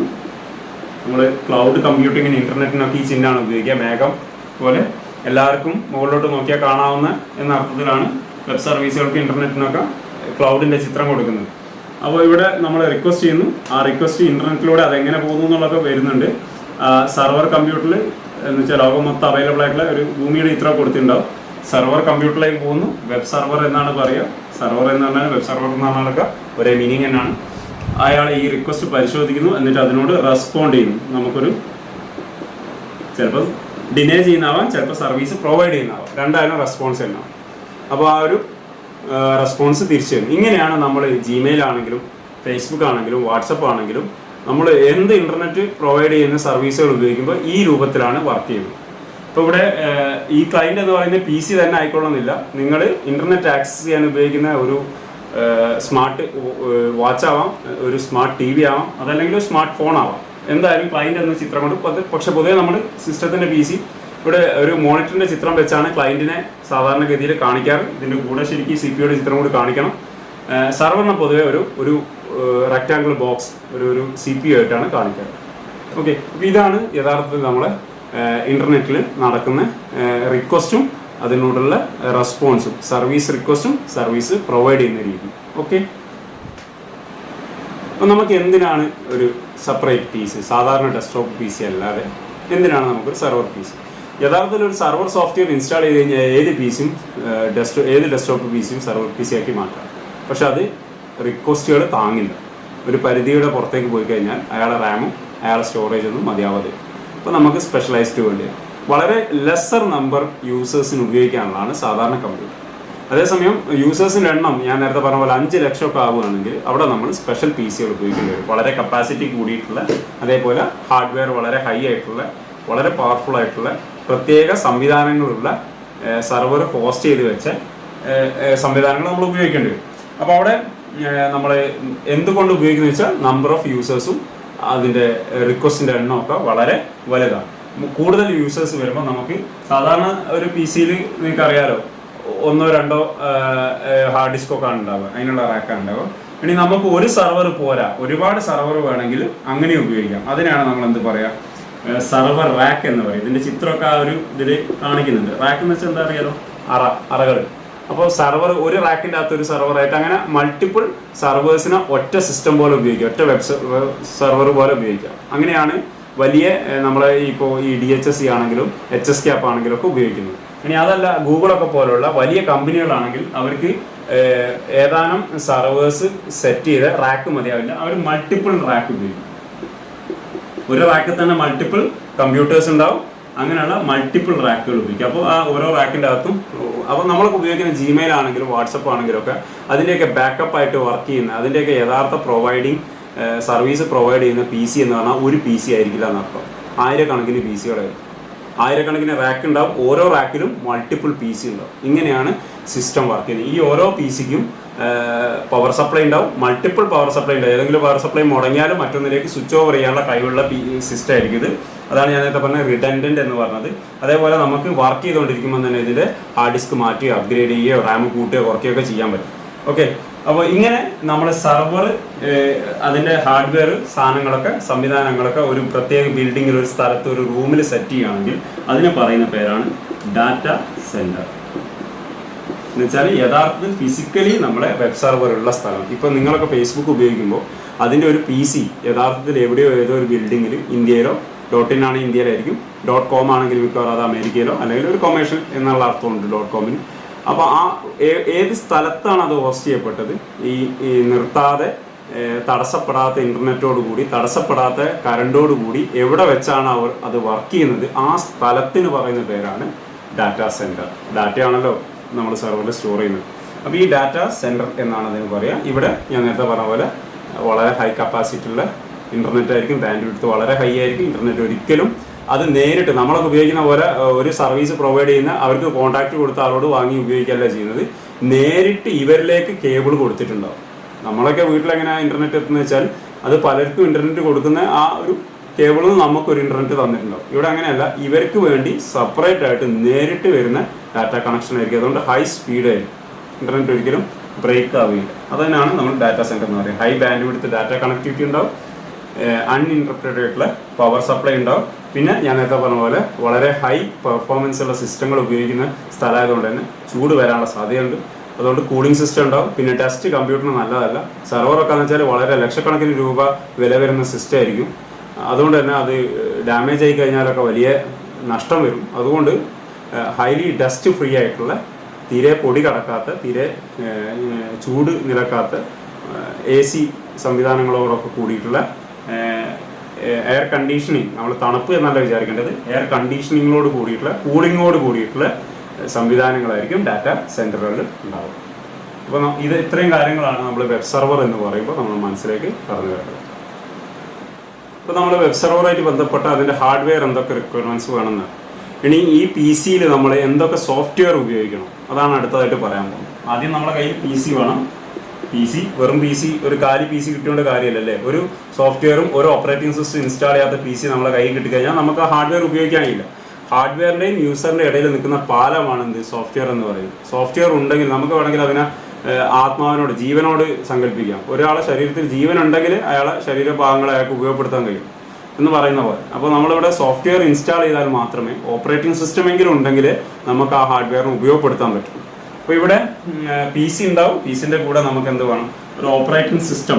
അറിയാലോ, ഫസ്റ്റ് ഇയറിൽ പഠിപ്പിച്ചാണ് ഓപ്പറേറ്റിംഗ് സിസ്റ്റം. ഏറ്റവും മിനിമം ആയിട്ട് ഒരു സംവിധാനത്തിൽ, സിസ്റ്റത്തിൽ, PC-യിൽ, കമ്പ്യൂട്ടറിൽ ഉണ്ടായിരിക്കേണ്ട, അല്ലെങ്കിൽ മൊബൈൽ ഫോണിൽ എന്തിലാവട്ടെ ഉണ്ടായിരിക്കേണ്ട, അത് ഓപ്പറേറ്റ് ചെയ്യാനുള്ള സംവിധാനത്തിനെയാണ് നമ്മൾ ഓപ്പറേറ്റിംഗ് സിസ്റ്റം എന്ന് പറയുന്നത്. അത് വേണം. കൂടെ വെബ് സെർവർ, കമ്പ്യൂട്ടറിലേക്ക് വരുന്ന റിക്വസ്റ്റുകൾ യൂസർ കയ്യിൽ നിന്ന് ക്ലയൻറ്റിലൂടെ HTTPS പ്രോട്ടോകോൾ, കഴിഞ്ഞ ദിവസം പറഞ്ഞല്ലോ, TCP/IP-യും HTTPS-ഉം, ഇത് രണ്ടും ഉപയോഗിച്ച് വരുന്ന റിക്വസ്റ്റുകൾ സ്വീകരിക്കാനും അതെന്താണെന്ന് മനസ്സിലാക്കി അതിനനുസരിച്ച് വെബ് പേജുകൾ അവർക്ക് തിരിച്ചു കൊടുക്കാനുള്ള സോഫ്റ്റ്വെയർ, ആ റിക്വസ്റ്റുകളെ ഡീൽ ചെയ്യാനുള്ള പ്രത്യേക സോഫ്റ്റ്വെയർ, ഓപ്പറേറ്റിംഗ് സിസ്റ്റത്തിന് പുറമെ പ്രത്യേക സോഫ്റ്റ്വെയറുമാണ്. ഈ 3 ഘടകങ്ങൾ ചേർന്നാലേ ഒരു വെബ് ബ്രൗസർ PC വർക്ക് ചെയ്യും. PC വേണം, PC-യിൽ ഓപ്പറേറ്റിംഗ് സിസ്റ്റം വേണം, യൂസർ കയ്യിൽ നിന്ന് വരുന്ന റിക്വസ്റ്റുകൾ ഡീൽ ചെയ്യാൻ വേണ്ടി സ്പെഷ്യൽ സോഫ്റ്റ്വെയറും വേണം. ഇപ്പോൾ നമ്മളൊരു പാട്ട് കേൾക്കണം ഡെസ്ക്ടോപ്പ് കമ്പ്യൂട്ടർ എന്ന് വെച്ചാൽ എന്തൊക്കെ വേണം? ഡെസ്ക്ടോപ്പ് കമ്പ്യൂട്ടർ വേണം. ആ ഡെസ്ക്ടോപ്പ് കമ്പ്യൂട്ടർ വർക്ക് ചെയ്യാനുള്ള മിനിമം ആയിട്ടുള്ള ഓപ്പറേറ്റിംഗ് സിസ്റ്റം വേണം. പാട്ട് പ്ലേ ചെയ്യിക്കാനുള്ള ആപ്ലിക്കേഷനും വേണം. ഈ 3 ചേർന്നാലേ വർക്ക് ചെയ്യുള്ളൂ. എന്ന് പറയുന്ന പോലെ തന്നെ വെബ് സെർവർ ആണെങ്കിൽ വെബ് സെർവർ PC വേണം. ആ PC വർക്ക് ചെയ്യാനുള്ള ഓപ്പറേറ്റിംഗ് സിസ്റ്റം വേണം. നമ്മൾ ഉദ്ദേശിക്കുന്ന സർവീസുകൾ പ്രൊവൈഡ് ചെയ്യാനുള്ള സ്പെഷ്യൽ പർപ്പസുകൾ ചെയ്യാൻ വേണ്ടിയിട്ടുള്ള സോഫ്റ്റ്വെയറും കൂടി വേണം. ഈ 3 ചേരുമ്പോഴേ നമുക്ക് ഒരു ഹാർഡ്വെയർ ഉപയോഗപ്പെടുത്താൻ പറ്റും. അപ്പോൾ ഈ 3 കാര്യങ്ങളും, നിങ്ങളിപ്പോൾ ഓപ്പറേറ്റിംഗ് സിസ്റ്റം വിൻഡോസ് ഓറിയൻറ്റഡ് ആണെങ്കിൽ വിൻഡോസ് സെർവർ എന്ന് പറഞ്ഞാൽ നമ്മൾ സാധാരണ ഉപയോഗിക്കുന്ന വിൻഡോസ് 7, വിൻഡോസ് 8 എന്നൊക്കെ പറയുന്നത് ഡെസ്ക്ടോപ്പ് PC-യിൽ റൺ ചെയ്യാനുള്ള സാധനമാണ്. അതുകൊണ്ട് ഇത് ഓടില്ല. ഇത് കുറച്ച് ഹെവി ആയിട്ടുള്ള PC ആണ്. അപ്പോൾ അതിൻ്റെ എല്ലാ കേപ്പബിലിറ്റീസും നമുക്ക് ഉപയോഗപ്പെടുത്തണമെങ്കിൽ അതിനനുസരിച്ച് ഹെവി ആയിട്ടുള്ള സോഫ്റ്റ്വെയർ അതിൽ ഇൻസ്റ്റാൾ ചെയ്യണം. അപ്പോൾ വിൻഡോസ് സെർവർ ഉപയോഗിക്കാം. പിന്നെ അതല്ല, നമ്മൾ ഓപ്പറേറ്റിംഗ് സിസ്റ്റം നമ്മൾ ഓപ്പൺ സോഴ്സ് ആയിട്ട് ഫ്രീ ആയിട്ടുള്ള ഓപ്പറേറ്റിംഗ് സിസ്റ്റങ്ങൾ ഉപയോഗിക്കുന്നത് വെച്ചാൽ നമുക്ക് എന്ത് ഉപയോഗിക്കാം? ലിനക്സ് ബേസ്ഡ് ഓപ്പറേറ്റിംഗ് സിസ്റ്റങ്ങൾ ഉപയോഗിക്കാം. ലിനക്സ് ബേസ്ഡ് ആയിട്ടുള്ള ഉബുണ്ടുവിൻ്റെ സെർവർ വേർഷൻ നിങ്ങൾ ഡൗൺലോഡ് സൈറ്റിൽ പോയിട്ട് ഡൗൺലോഡിങ്ങിന് ചെക്ക് ചെയ്താൽ അവിടെ ഡെസ്ക്ടോപ്പ് വേർഷനും സെർവർ വേർഷൻ എന്ന് പറഞ്ഞ് 2 വേർഷൻ കാണാൻ പറ്റും ഉബുണ്ടുവിലൊക്കെ. അപ്പോൾ നിങ്ങൾക്ക് ലിനക്സ് ബേസ്ഡ് ആയിട്ടുള്ള ഉബുണ്ടു ഉപയോഗിക്കാം, റെഡ് ഹാറ്റ് ഉപയോഗിക്കാം, ഓപ്പൺ സോഴ്സ് എന്ന് പറഞ്ഞിട്ടുണ്ട്, Debian എന്ന് പറഞ്ഞിട്ട് ഒരു വേർഷൻ വരുന്നുണ്ട്. Debian-ന്റെ കസ്റ്റമൈസ്ഡ് ആണ് യഥാർത്ഥത്തിൽ ഉബുണ്ടു. അതേപോലെ ഇനി അതല്ലെങ്കിൽ ഒറാക്കിൾ ഒന്ന് ഇറക്കുന്നുണ്ട്. ഒറാക്കിളിൻ്റെ PC സെർവർ PC-ക്ക് വേണ്ടിയിട്ടുള്ള ഒറാക്കിൾ, അതിന് സോളാരിസ് എന്നാണ് പറയുക, സൺ സോളാരിസ്, അതേ കമ്പനിയാണ്. അപ്പോൾ ഒറാക്കിൾ സോളാരിസ് ഉപയോഗിക്കും. ഇങ്ങനെ അത് സെർവർ PC-ക്ക് അനുസരിച്ച് നമുക്ക് സെറ്റ് ചെയ്യാം. പിന്നെ വെബ് സെർവർ സോഫ്റ്റ്വെയർ എന്ന് പറയുമ്പോൾ അതിനും ഒരുപാട് ഓപ്ഷൻസ് വരുന്നുണ്ട്. ഇപ്പോൾ ഉദാഹരണത്തിന് പറയുകയാണെങ്കിൽ വെബ് സെർവർ സോഫ്റ്റ്വെയർ എന്നാണ് ഞാൻ പറഞ്ഞു, ക്ലയൻറ്റിൻ്റെ സൈഡിൽ നിന്ന് ക്ലയൻറ്റ് അയക്കുന്ന റിക്വസ്റ്റുകൾ സ്വീകരിച്ചിട്ട് അയാൾക്ക് വേണ്ട വെബ് പേജ് തിരിച്ചയച്ചു കൊടുക്കുക, അല്ലെങ്കിൽ അയാൾക്ക് വേണ്ട ഫയൽ തിരിച്ചയച്ചു കൊടുക്കുക. ഇത് ആ റിക്വസ്റ്റുകൾ ഡീൽ ചെയ്യാനും ആ ഫയൽ കണ്ടെത്തി എടുത്ത് അയാൾക്ക് അയച്ചു കൊടുക്കുക എന്നുള്ള പണിയൊക്കെയാണ് ഈ സോഫ്റ്റ്വെയർ ചെയ്യുന്നത്. അപ്പോൾ അതിന് നമുക്ക് അയാൾ അവിടെ വെബ് ബ്രൗസറിലേക്ക് അത് വ്യൂ ചെയ്യുക. അപ്പോൾ ഇവിടെ അതല്ല, ഇനി ഫയലാണെങ്കിൽ അയാൾ ഏതെങ്കിലും FTP, നമ്മൾ ന്യൂ ടോറൻ്റ് എന്നൊക്കെ പറഞ്ഞ് ഉപയോഗിക്കുന്നില്ല, അതുപോലത്തെ FTP-ക്ക് ഉപയോഗിക്കുന്നില്ല. ഏതായിരുന്നാലും വെബ് സെർവർ സോഫ്റ്റ്വെയർ എക്സാമ്പിളാണ് ഏറ്റവും കൂടുതൽ ആളുകൾ ഇന്ന് ഉപയോഗിച്ച് കാണുന്നത്. നമ്മളല്ല കേട്ടോ, കോമൺ ആയിട്ട് ഉള്ള കാര്യമല്ലത്. വെബ് സെർവർ ഉപയോഗിക്കുന്ന കമ്പനികൾക്ക് ആവശ്യമുള്ളൂ. അപ്പാച്ചെ വെബ് സെർവർ സോഫ്റ്റ്വെയർ ആണ് ഒന്ന് ഉപയോഗിച്ച് കാണുന്നത്. പിന്നെ മൈക്രോസോഫ്റ്റ് ഉപയോഗിക്കുന്ന ഒന്നുണ്ട്. മൈക്രോസോഫ്റ്റിൻ്റെ ഞാൻ മൈക്രോസോഫ്റ്റ് എല്ലാം MS എന്നാണ് ചുരുക്കിയത്. മൈക്രോസോഫ്റ്റ് ഉപയോഗിക്കുന്നത് IIS എന്ന് പറയും. എന്നുവെച്ചാൽ ഇൻ്റർനെറ്റ് ഇൻഫർമേഷൻ സെർവർ. അതാണ് മൈക്രോസോഫ്റ്റിൻ്റെ സെർവറുകളിൽ അവർ ഉപയോഗിക്കുന്ന ടൂള്. അവരുപയോഗിക്കുന്ന ഓപ്പറേറ്റിംഗ് സിസ്റ്റം ഏതായിരിക്കും? മൈക്രോസോഫ്റ്റ് സെർവർ എന്ന് അങ്ങനെ തന്നെയാണ് അതിൻ്റെ പേര്. സെർവർ എന്ന ഓപ്പറേറ്റിംഗ് സിസ്റ്റമാണ്. പിന്നെ ഗൂഗിൾ ഉപയോഗിക്കുന്നുണ്ട്. ഇത് അപ്പാച്ചയെ കസ്റ്റമൈസ് ചെയ്താണ്. അപ്പാച്ചെ ഒരു ഓപ്പൺ സോഴ്സ് ആണ്, നിങ്ങൾക്ക് ഫ്രീ ആയിട്ട് ഉപയോഗപ്പെടുത്താം. ഗൂഗിൾ വെബ് സെർവർ എന്ന അർത്ഥത്തിൽ GWS എന്ന് പറഞ്ഞിട്ട് ഒന്നുണ്ട്. ഒന്നുകൂടി ഉണ്ട്, ഇത് വായിക്കേണ്ടത് Nginx എന്നാണ്. ഇതും ഒരു വെബ് സെർവർ സോഫ്റ്റ്വെയർ ആണ്. ഇതാണ് ഏറ്റവും കോമൺ ആയിട്ട്. ഇതല്ല വേറെയും വരുന്നുണ്ട്, പക്ഷെ ഏറ്റവും കോമൺ ആയിട്ട് കാണുന്ന 4 എണ്ണം ഇതാണ്. ഇതിൻ്റെ ചിഹ്നവും ചിത്രമൊക്കെ നമ്മൾ ആ വീഡിയോയിൽ വിക്ടേഴ്സിൻ്റെ വീഡിയോയിൽ കാണിക്കുന്നു. ഓക്കെ, അപ്പോൾ ഒന്നാമത്തെ കൺസെപ്റ്റ് ക്ലിയർ ആണെന്ന് വിചാരിക്കുന്നു. വെബ് സെർവർ എന്താണ്, അതിൻ്റെ സോഫ്റ്റ്വെയർ സൈഡ് എന്താണ്, അതിൻ്റെ ഹാർഡ്വെയർ സൈഡ് എന്താണ്, രണ്ടും പറഞ്ഞു. ആദ്യം പറഞ്ഞ ഹാർഡ്വെയർ ആണ്, ഇപ്പോൾ പറഞ്ഞത് സോഫ്റ്റ്വെയർ സൈഡാണ്. ഇനി രണ്ടാമത്തെ കൺസെപ്റ്റിലേക്ക് പോവുകയാണ്, സോഫ്റ്റ്വെയർ പോർട്സ്. ഇപ്പോൾ രണ്ടാമത്തെ കൺസെപ്റ്റ് സോഫ്റ്റ്വെയർ പോർട്സ്. അതിന് മുമ്പ് നമുക്ക് ഹാർഡ്വെയർ പോർട്സ് ഒന്ന് ഓർമ്മിച്ചെടുക്കാം അല്ലേ. എന്തായിരുന്നു ഹാർഡ്വെയർ പോർട്സ്? PC-യുടെ പിന്നിൽ കാണുന്ന കുറേ പ്ലഗുകൾ അല്ലേ. USB പ്ലഗിലൂടെയാണ് നമ്മൾ USB ഡിവൈസുകൾ അതിലേക്ക് കണക്ട് ചെയ്യുന്നത്. ഒരു VGA കേബിൾ ഉപയോഗിച്ചിട്ട് ആ VGA പോർട്ടിലേക്ക് കുത്തിയിട്ടാണ് നമ്മളത് മോണിറ്ററിലേക്ക് കൊണ്ടുപോകുന്നത്, അല്ലെങ്കിൽ പ്രൊജക്ടറിലേക്ക് കൊണ്ടുപോകുന്നത്. ഇനി HDMI ആണെങ്കിൽ ഇതേപോലെ പ്രൊജക്ടറിലേക്കോ സ്ക്രീനിലേക്കോ വിത്ത് വോയിസ് നമുക്ക് സെൻഡ് ചെയ്യാം. പിന്നെ നമ്മൾ പെൻഡ്രൈവ് കുത്തുന്ന അറിയാലോ, USB പോർട്ടിലൂടെയാണ്. നമ്മുടെ പ്രിൻ്ററൊക്കെ കുത്തുന്ന USB പോർട്ടിലൂടെയാണ്. മുമ്പ് അനേകം പോർട്ടുകൾ ഉണ്ടായിരുന്നു, ഇപ്പോൾ എല്ലാം USB-യിലേക്ക് ചുരുങ്ങുന്നുണ്ട്. ഇനി ഇൻ്റർനെറ്റ് ആണെങ്കിൽ എന്താ ചെയ്യുക, നമ്മൾ ഈതർനെറ്റ് കേബിൾ കുത്തുന്ന ഒരു നെറ്റ്വർക്ക് കേബിൾ കുത്തുന്ന ഒരു പ്ലഗ് ഉണ്ട്. അതിലെ ആ ഒരു പ്ലഗിനെയാണ് നമ്മൾ നെറ്റ്വർക്ക് പോർട്ട് എന്ന് പറയുന്നത്. അതിൻ്റെ പിന്നിലായിട്ട് എൻ്റെ കാർഡും വരും. കഴിഞ്ഞ വർഷം രണ്ടാമത്തെ പാട്ട് എടുക്കുമ്പോൾ ഓർമ്മല്ലേ, PC ഇൻപുട്ട് ഔട്ട്പുട്ട് ഡിവൈസുകൾ ഒക്കെ പറഞ്ഞ ഒരു പാടുണ്ടായിരുന്നു. അതിൽ പറഞ്ഞ കാര്യങ്ങളാണ് ആ ഒരു പിന്നിൽ വരുന്ന പോർട്ടുകൾ. ഓർമ്മ. പിന്നെ നമ്മൾ ഹെഡ്സെറ്റ് കുത്താനൊരു പോർട്ട് ഉണ്ടാവും, ഓക്സ് കേബിളിൻ്റെ പോർട്ട് ഉണ്ടാവും, മൈക്ക് കുത്താനൊരു പോർട്ട് ഉണ്ടാവും, പച്ചയും നീലയായിട്ട് വരുന്ന ഓർമ്മല്ലേ. അതേപോലെ മൗസും കീബോർഡും കുത്താൻ ഇപ്പോൾ പിന്നെ മൗസും കീബോർഡ് അധികം USB പോർട്ട് തന്നെയാണ്. അപ്പോൾ ആ പോർട്ടുകൾ എന്തിനായിരുന്നു ഉപയോഗിച്ച്? എക്സ്റ്റേണലി ഉള്ള ഒരു ഡിവൈസിനെ നമ്മുടെ കമ്പ്യൂട്ടറിൻ്റെ ഭാഗമാക്കാൻ വേണ്ടിയിട്ടാണ്. അതേപോലെ ഇവിടെ സോഫ്റ്റ്വെയർ പോർട്ട് എന്ന് പറയുമ്പോൾ സോഫ്റ്റ്വെയർ ആണ്.